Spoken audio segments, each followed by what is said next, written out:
with him and has found a good start in this tournament thus far, 2-0.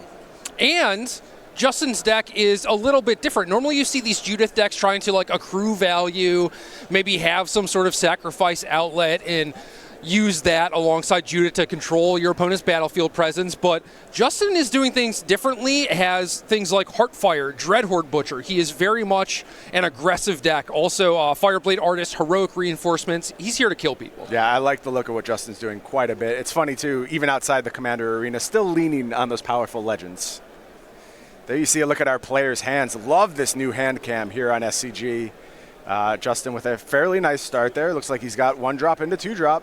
Exactly what this deck wants to be doing. Meanwhile, Dilks is going to be looking to leverage that Kaya's Wrath into the late game. Justin going to go ahead, play a land, untapped, and follow up with Grim Initiate, one of our new additions here from War of the Spark. I did not think that Grim Initiate was going to be the first card from War of the Spark that I would see on the battlefield, but here we are. Yeah, there you go. It's there, and it's followed up by a Fireblade Artist who's going to rush into the red zone. 3 points of damage heading Dilks' way. He's going to fall to 17 right off the bat. Goes ahead and untaps, takes a draw.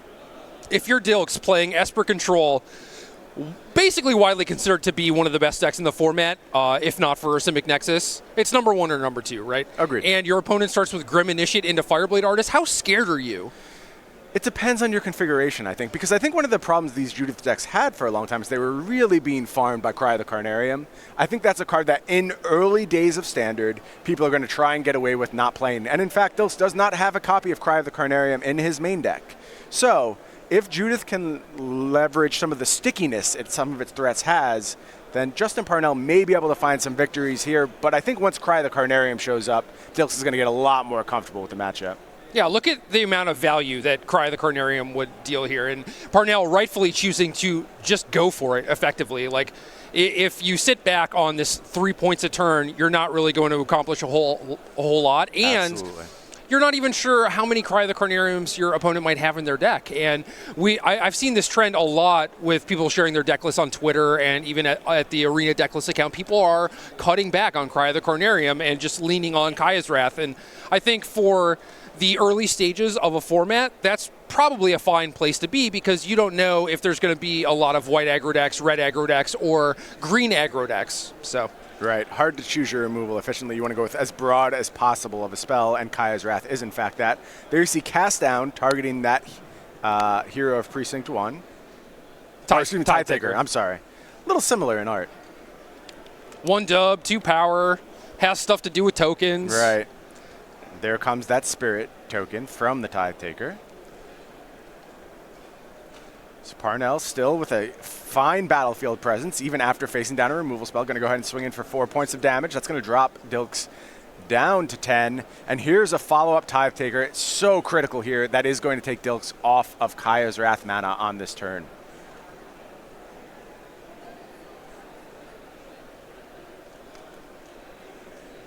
Well, he can still Wrath, but Parnell has set himself up pretty well where he has the Grim Initiate dice trigger, he has the Tide Taker dice trigger, so he still ends up with a little bit of a battlefield presence even after this sweeper. But had the sweeper been Cry the Carnarium, that would have just not been a thing. Right. My apologies. I've been playing too much Death and Taxes in Legacy lately. I got excited and I thought I had a new Thalia here. Here's a follow-up, though, from Justin Parnell. Another new War of the Spark card. It's Dreadhorde Butcher. Yet another dice trigger. Yeah, more value if it's removed. And Dreadhorde Butcher gets big very fast. You have to think, as far as matchup goes, there's not many better places for Dreadhorde Butcher than up against Esper Control. There's not going to be any blockers in the way of that 1/1 body. It's going to do its thing, grow larger, and eventually present some damage. Yeah, definitely. And it's one of the cards that could also get under Cry of the Carnarium. Like, you could grow to a 3/3 if you're on the play. Sure, great point. And here you see a follow-up Dreadhorde Butcher. The hits keep coming off the top of Justin Parnell's deck. And all these creatures are going to rush right into the red zone. Dilks going to tap a bunch of mana here. Has a Vraska's Contempt. That's going to take care of the larger Dreadhorde Butcher. But still, we're getting in some points of damage here. Yeah, Dilks end up taking 1 damage on this attack. Dice trigger from that Dreadhorde Butcher is going to be another 2 if it comes to that. So Dilks is definitely in some trouble here. I think so, and he's using his Search for Escanta to try and find answers off the top of the deck. Having to think about this top card now. it's got to be a good one. There are so few cards that you would want in this situation. You know, like if the card is medium, I think you just have to put it into the graveyard. It was an island, looks like. And Dilks saying that's not what I can use right now. Did Dilks find an answer for this army off the top of the library? Will be facing down a lethal attack this turn.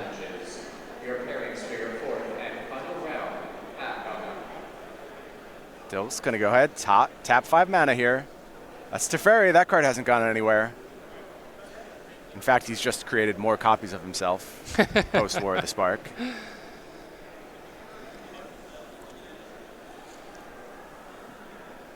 Edgar sent me a message on Twitter. He said, you know how people say, oh, I wish I could play 7 of this card in my deck?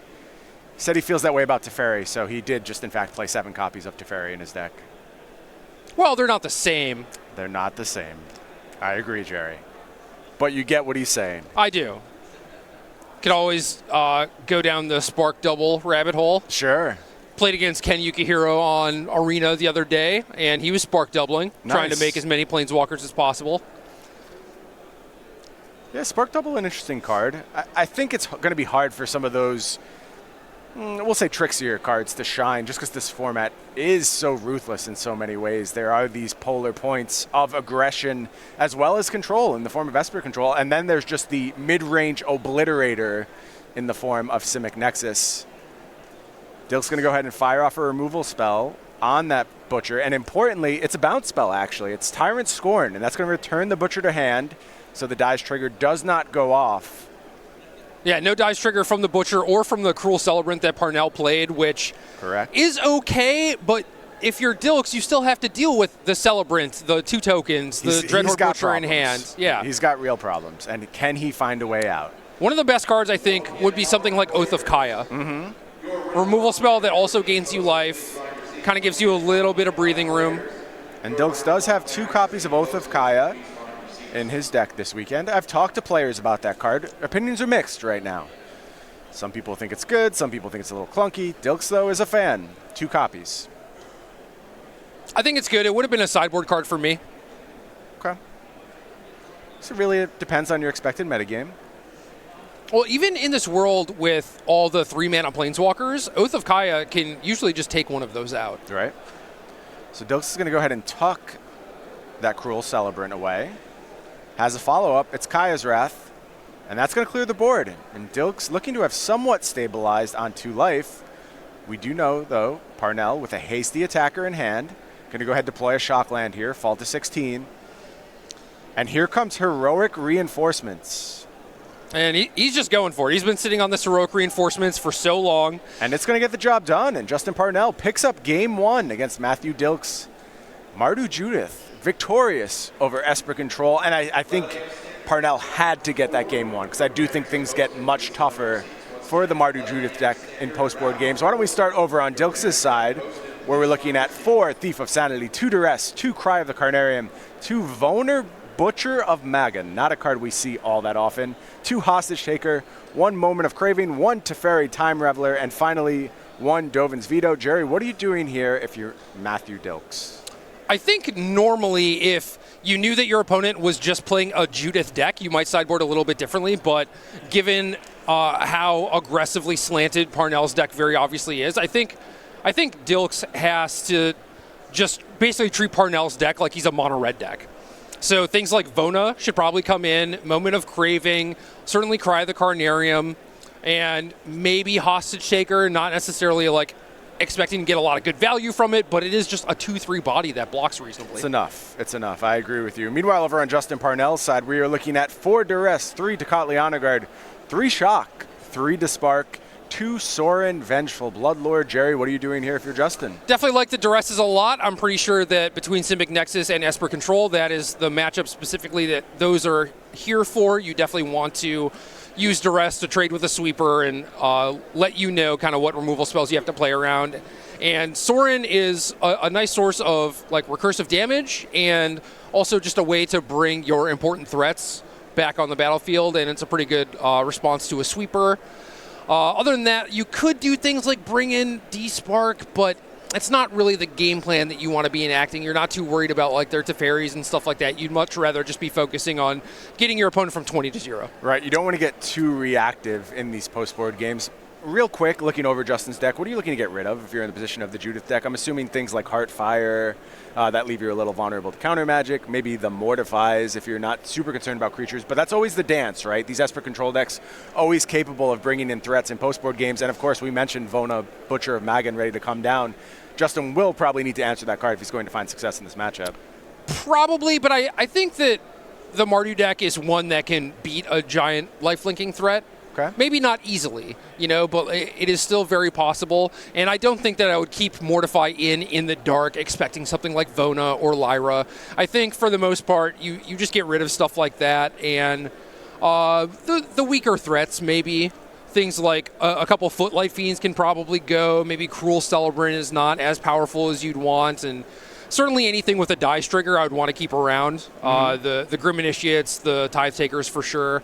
Heartfire, I don't really mind all that much because of the combo potential with Dreadhorde Butcher. Okay. And the fact that it does deal a lot of damage. And if your opponent uses Cry the Carnarium, Kaya's Wrath, sweeps your board repeatedly, you might want a way to actually have reach and be able to close the game that doesn't involve creatures.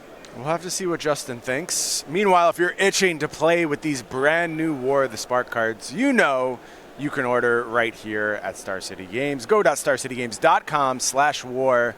Getting your orders for War of the Spark right now. I think there's so many impactful cards in this set. And one of the things that I think kind of escaped our notice on first pass was just how deep these cards were going to go in the Eternal formats. We're seeing a lot of penetration into Modern. We're seeing penetration into Legacy. And in fact, there's a ton of really, really meaningful vintage stuff even in this set. So you can always play the lottery a little bit, try and crack a foil Karn or something like that. That's going to be a card that matters in vintage for a very long time. I mean, even that card is showing up in Modern because Tron, you can use it to find a Mycosynth Lattice and just lock your opponent out of the game pretty much. Right. What do you think about those kind of Nouveau Tron decks? Do you think that's an actual angle for those decks to consider, or is it all just flash right now? It's definitely an angle.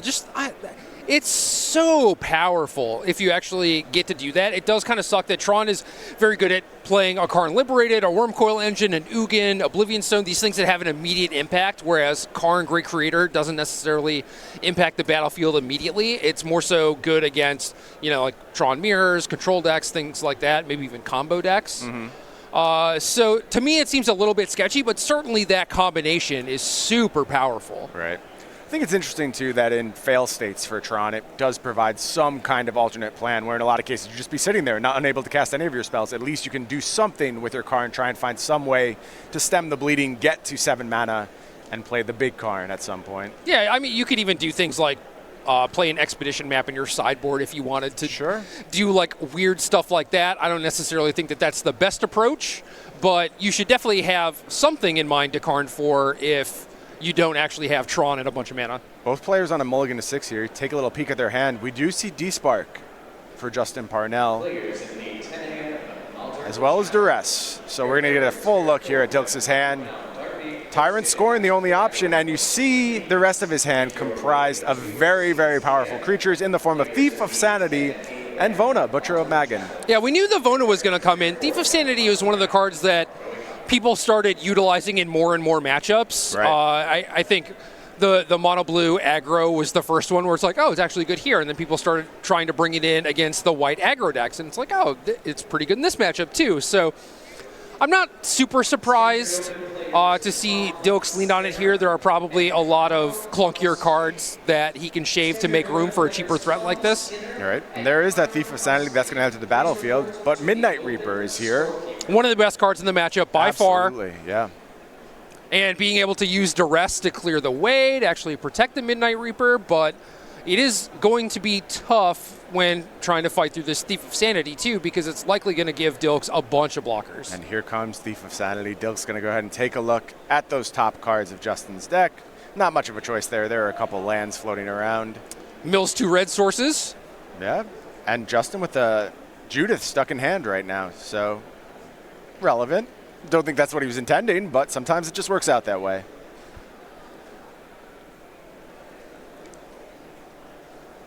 This is a nice 1-2 punch for Justin, but small advantages fade very quickly in the face of a Thief of Sanity that's just doing damage and finding new cards, new threats. Justin going to see the uncastable Judith alongside that Despark. Knows he has access to Vona on the next turn. See if he's going to take Despark here and try and protect it. Or if he fears the top deck red source. It is going to be the Despark. Yeah, it's kind of a tough call. It's one of those decisions that basically matters what is in Dilks' hand and what he got off the Thief of Sanity. And the get off of Thief of Sanity was Dreadhorde Butcher. Not the best card for Esper Control to wrangle away. Doesn't play defense all that well, but it's going to be put on the task anyway. And we are going to see a block. Dreadhorde Butcher on Tithe Taker. Two are going to trade. Dilks takes 3 damage, falls down to 15. And we're going to have some triggers here. Parnell going to draw a card off the Midnight Reaper.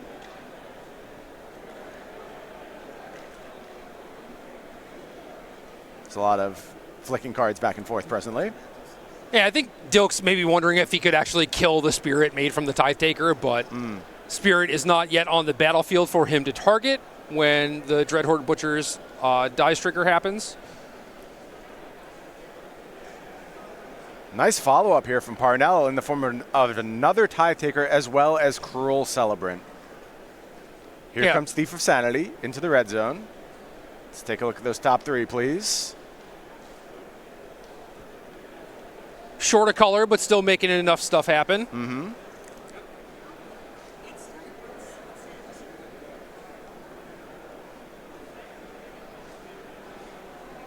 And Dilks does have that 5th land, and it's time for Vona to hit the battlefield, and that is going to slow up this ground-based offense pretty dramatically. Yeah, Parnell still has a lot going on with Cruel Celebrant and Midnight Reaper, so he's going to be able to actually continue playing the game still, despite facing down Thief of Sanity and Vona. But this is basically the part of the game where the Esper Control deck starts to stabilize, maybe starts doing things a little bit bigger than the opposing deck, going over the top of them. And it's especially rough with Parnell picking up another uncastable red card in the form of Heartfire. But if he manages to get into combat here and get some Midnight Reaper triggers, he could actually try and draw a red source for the Heartfire or for the Judith, but just ends up passing. Interesting decision from Parnell. And I think there's an interesting decision on Dilks' side, too. How offensive can this Vona get? I'm assuming it just hangs back, playing some defense, but there are board states that Parnell could assemble. You know, if he gets a second Cruel Celebrant, if he finds the Judith, all those things would be problematic for Dilks in a longer game. Yeah, this might be one of the situations where you actually want to try and trade off the board a little bit because it just weakens all of the different synergies from the Mardu Judith deck. Right. Here is a nice find from Dilks. Oath of Kaya.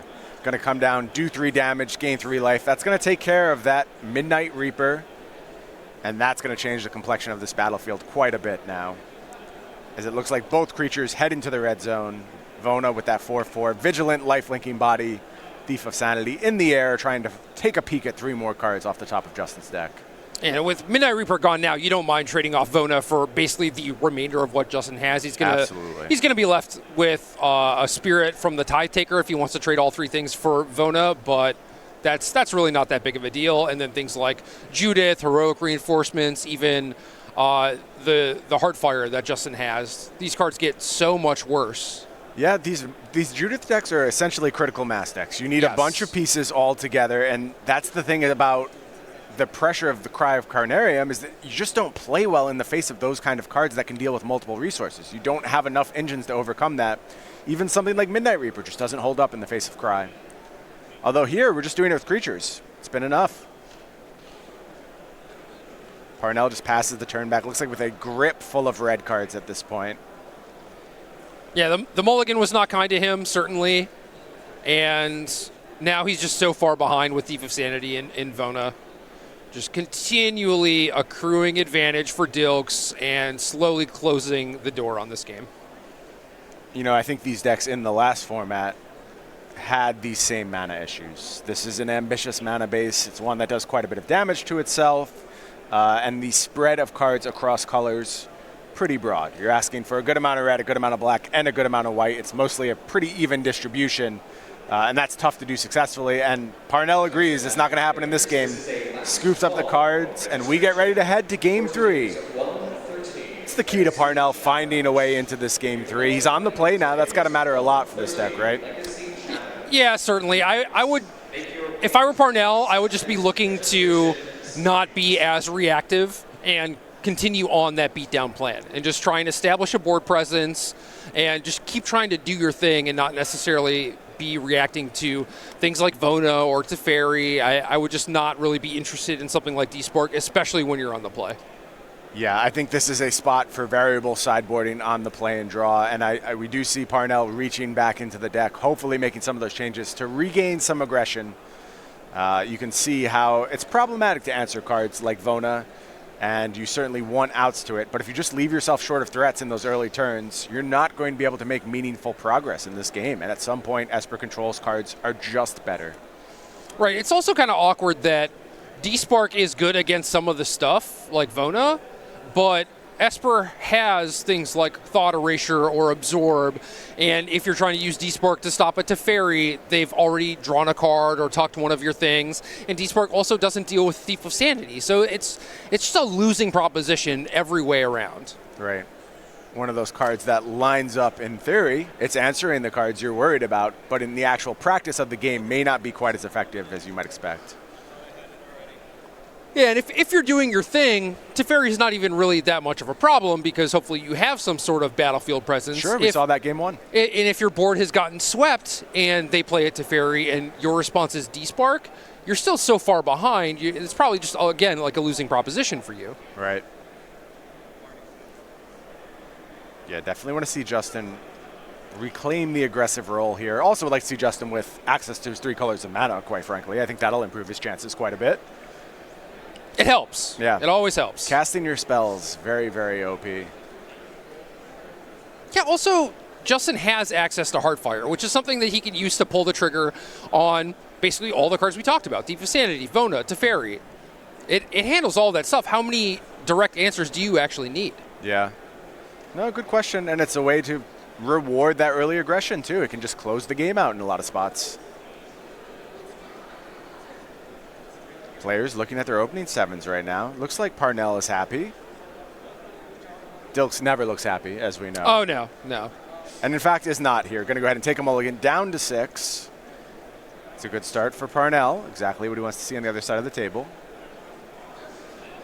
Josh Cho was going into Game 3 of Round 2, and he was on the play. He mulliganed to 6, and his opponent said, yes! Ooh. So Cho won, right? Yeah, he did. Okay. He did. Yeah, don't do that. Just a friendly FYI. you might do a little, fist pump internally.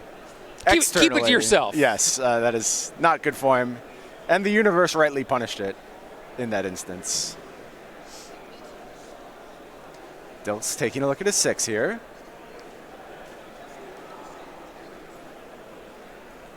Slightly less unhappy with this 6. He is going to keep the top card on top. And Parnell's going to kick us off here. Take a look at the player's hands.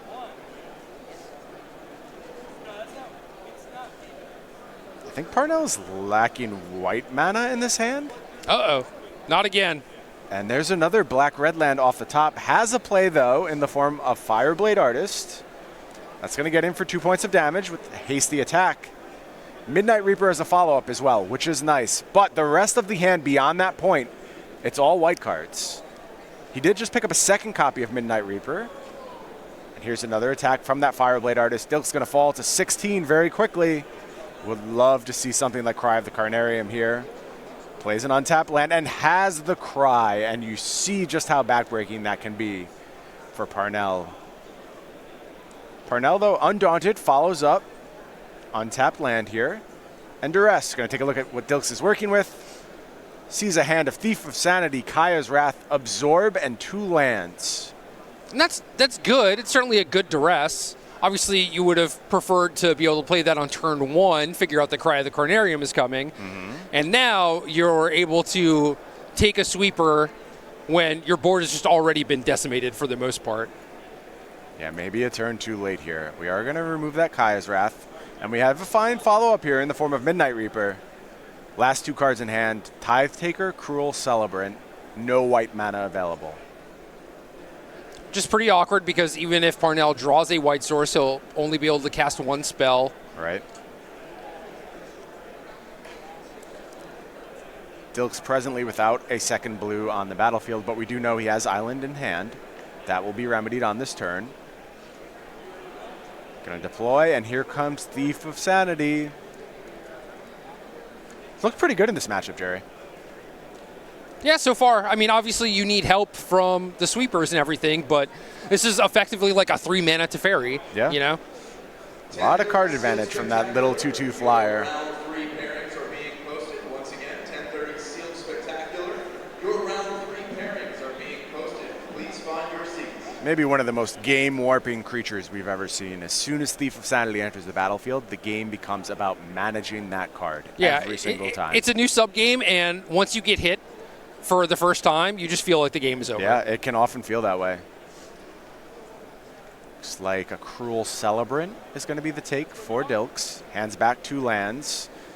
Neither was a white source, by the way, so there's no help coming anytime soon for Parnell.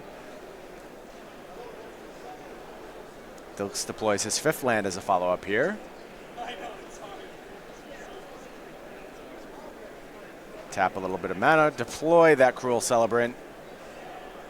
I'm the beatdown now, says Dilks. Also, with Absorb Mana still open, Parnell picked up a copy of Duress last turn and did not cast it, basically waiting for the turn where he actually wants to force through a threat, which basically convinces Dilks to hold open Absorb in the meantime, which I really like. So Parnell is trying to set himself up to actually regain some traction in this game. I'm not sure if it'll be enough, but I definitely like what Parnell is doing. Yeah, I think the mana woes are just going to prove to be too much for Justin to overcome. Getting hit again with Thief of Sanity. Dilks takes a look at those 3 cards.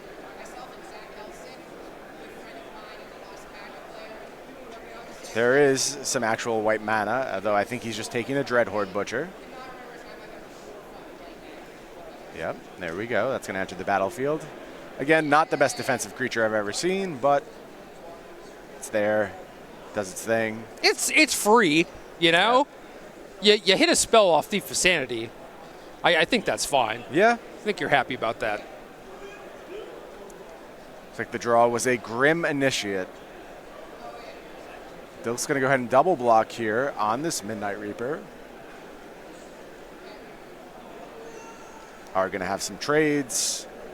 Some damage heading Justin's way from the triggers on those creatures. So I think Justin takes 4, Dilks gains 2, and Parnell gets to peel a card. Grim Initiate as the play, and another red-black land off the top for Parnell, as all of those white cards remain locked away in his hands. How many white sources are we dealing with, Jerry? 12. It's a fairly low number for a good amount of white cards. I mean, this is certainly outside the norm, not what you expect when you build this deck. Yeah, he's got 12 white sources for 14 white cards, which isn't the worst. It is kind of awkward that last game he was lacking red, this game he's lacking white. Right. We've seen these decks sometimes go to things like Unclaimed Territory to try and get the mana to work, but now with Cruel Celebrant being a vampire, Dreadhorde Butcher being a zombie, it's a little more difficult to actually get the creature types to line up. Yeah, it feels like we've gotten too far afield at this point, and that's not really possible anymore. Here is a Thought Erasure from Dilks, and he says, yep, all white cards, that's what I thought. Just going to go ahead and take that Duress away. And I think that's about the death knell here, sitting on Absorb back up, ready to deploy that at any point, as well as a Footlight Fiend. Yeah, the Footlight Fiend is game over, obviously. That's the icing on the cake. Can't beat that card. There's a Judith off the top. It's an actual castable magic card. Justin has to be excited to see one of those. Sort of. I mean, you know your opponent has Absorb at the ready. Yep, and Dilks is going to deploy that. go back up to 13 life, very comfortable against this Mardu Judith deck. Just facing down this Thief of Sanity, which has just generated persistent advantage, as the card often does. How about some attacks? Footlight Fiend getting aggressive now.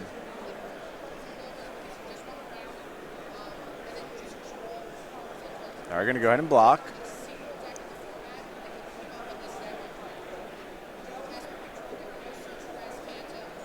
Some triggers. Going to throw one at that Grim Initiate.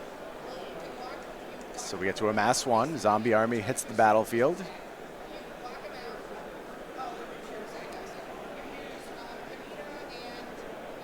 Keep forgetting that Grim Initiate has first strike. Yeah. Body a little bit more relevant than a lot of those other plinkers.